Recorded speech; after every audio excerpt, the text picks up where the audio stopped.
سلام، در این ویدیو میخواستم که برای شما فرقیتی بین کلمه های good و well را آشکار سازم. good و well هر دو یک معنا دارند، یعنی معنای خوب و نقص، اما موقع استفاده برای این دو کلمه کلا فرق دارد و اکثریت موقع استفاده برای این کلمه را نه آنقدر خوب میدانند و این ویدیو را تا آخر تماشا کنید و از موقع استفاده برای این دو کلمه آگاه شوید. یکم، good همچون صفت پیش از اسم می آید.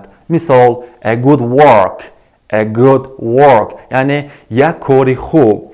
I have a good work یعنی من یک کاری خوب دارم. یا اینکه a good friend یک رفیق خوب. I have a good friend یعنی من یک رفیق خوب دارم. اما well باشد همچون ظرف قبل از فعل می آید در جمله. مثال she plays tennis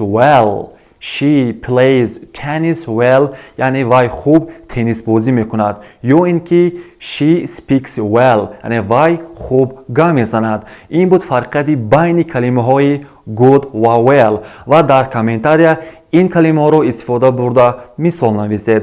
و اگر شما در آموزش زبان انگلیسی یگام سوالی دارید یا یگام مشکلی دارید، سوالی خود رو در کامنتار نویسید، ما حتما به سوال شما جواب خواهیم گردانید.